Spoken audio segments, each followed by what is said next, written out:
Hello friends, welcome to Pandi நாட்டு சமையல். இன்னைக்கு நம்ம பார்க்க போகிற ரெசிபி என்னன்னு பார்த்தீங்கன்னா, ஒரு சூப்பரான ஸ்வீட் தான் பார்க்க போகிறோம். திணை அரிசி மாவு லட்டு எப்படி பண்ண போகிறோங்கிறது தான் பார்க்க போகிறோம். இது ஒரு ஹெல்த்தியான ஸ்நாக்குன்னே சொல்லலாங்க. இது பிரசாதமாகவும் பண்ணி வைக்கலாம். முருகருக்கு தேனும் திணை மாவும் கலந்தெல்லாம் பிரசாதமாக பண்ணி வைப்பாங்க. இன்னைக்கு அந்த திணை அரிசி மாவு லட்டை இன்னைக்கு நம்ம எப்படி பண்ண போகிறோங்கிறதான் பார்க்க போகிறோம்.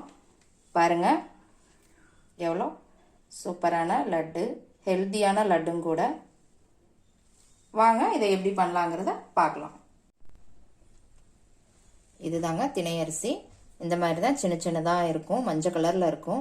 இது உடம்புக்கு அவ்வளோ நல்லதுங்க. இது தானிய வகைகளில் ஒரு முக்கியமான ஒரு அரிசி வகை தான் இது. இப்போ இதை நான் இன்னைக்கு ஒரு உலக்கு எடுத்துருக்கிறேன். ஒரு உலக்கு எடுத்து நான் 1 hour ஊற வச்சுட்டேங்க நான் ஏற்கனவேவும். இதை இப்போ நம்ம தண்ணி இல்லாமல் நல்லா வடித்து எடுத்துக்கலாம். பாருங்கள், இதை நான் தண்ணி இல்லாமல் வடித்து எடுத்துக்கிட்டேங்க. ஊற வச்சு செய்யும்போது லட்டு ரொம்ப சாஃப்டாகவும் நல்லாவும் இருக்கும். இப்போ இந்த மாதிரி ஒரு காட்டன் துணி எடுத்துக்கோங்க. அதில் வடிகட்டின இந்த அரிசியை நம்ம ஒரு 1/2 மணி நேரத்துக்கு நிழலில் உணர வச்சிடலாம். இந்த மாதிரி ஒரு 1/2 மணி நேரம் உணர வச்சு எடுத்துக்கலாம். பாருங்கள், எனக்கு ஒரு 1/2 மணி நேரம் பக்கம் ஆயிடுச்சுங்க. நல்லா உணர்ந்துருச்சு பாருங்கள். வெயிலில் காய போடாதீங்க, நிழலில் இந்த மாதிரி நிழல் காய்ச்சலில் உணர போடுங்க. இப்போ இதை நாம் கடாயில் லேசாக வறுத்துக்கலாம். இதை லேசாக வறுத்துக்கலாங்க. ரொம்ப நேரம் வறுக்கணும்னு இல்லை, அந்த ஈரம் லேசாக இல்லாமல் இருந்தால் போதும், அந்த சூடு வந்தால் போதும். அந்த அளவுக்கு நம்ம வறுத்துக்கலாம். பாருங்க, நல்லா வறுத்தாச்சு. நல்லா பொழு பொழுன்னு ஆயிடுச்சு. லேசாக வெடிக்கவும் ஆரம்பிச்சிருச்சு. நல்லா சூடாயிடுச்சு. இந்த ஸ்டேஜில் நம்ம கேஸ் ஆஃப் பண்ணிடலாம்.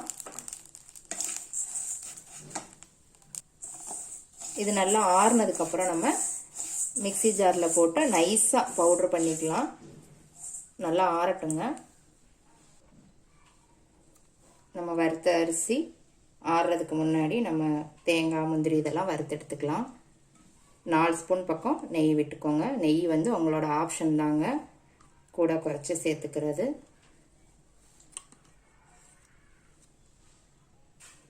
நெய் சூடானதும் முந்திரி இந்த மாதிரி சின்ன சின்னதாகவும் கட் பண்ணி வச்சுக்கோங்க.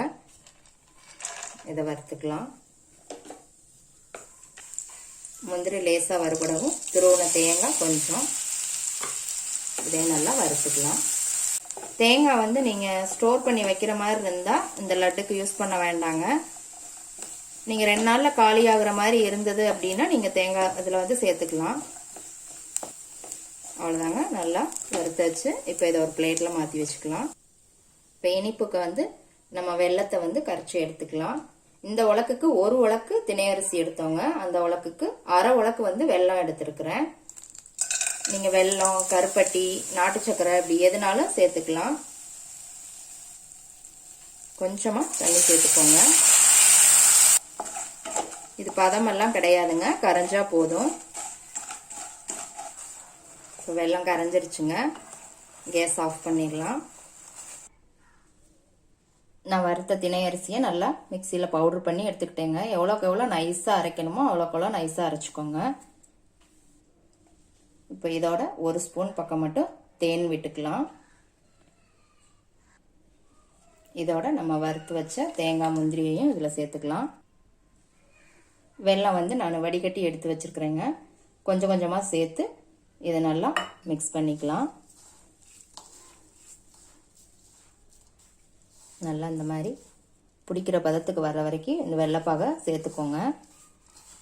முருகனுக்கு திணை மாவு, தேன் கலந்த திணை மாவெல்லாம் வச்சு பிரசாதமாக பண்ணி வைப்பாங்க. இந்த மாதிரி லட்டு செஞ்சு வைப்பாங்க, சாமி கும்பிடுவாங்க. இந்த அளவுக்கு பிடிக்க வருதான்னு பார்த்துக்கோங்க. வெல்லம் கரெக்டாக இருந்ததுங்க. எனக்கு எல்லாத்தையுமே நான் ஊற்றி மிக்ஸ் பண்ணிட்டேன். வெல்லம் கரைக்கும் போது மட்டும் தண்ணி நிறைய சேர்த்துக்காதீங்க. கொஞ்சமாக தண்ணி விட்டு கரைச்சிக்கிட்டீங்க அப்படின்னா கரெக்டாக இருக்கும். நிறைய தண்ணி விட்டிங்கன்னா பிறகு கொஞ்சம் வெள்ளைப்பாகு மிச்சமாயிடும். இப்போ இதோட ஒரு 1/2 ஸ்பூன் ஏலக்காய் பவுடர் போட்டுக்கோங்க. இதையும் நல்லா மிக்ஸ் பண்ணி விட்டுடலாம். அவ்வளோதாங்க, சூப்பரான திணை அரிசி மாவு லட்டு ரெடி ஆயிடுச்சு. இப்போ உங்களுக்கு எந்த சைஸ் வேணுமோ அந்த சைஸுக்கு இந்த மாதிரி உருண்டைகளாக பிடிச்சி வச்சுக்கோங்க. முந்திரியெல்லாம் ரெண்டு ரெண்டாக எடுத்து ஒவ்வொரு உருண்டைகளையும் இந்த மாதிரி வச்சு திரட்டிக்கோங்க. அப்போ தான் எல்லா உருண்டைகளையும் ஒன்று மாதிரி வரும்.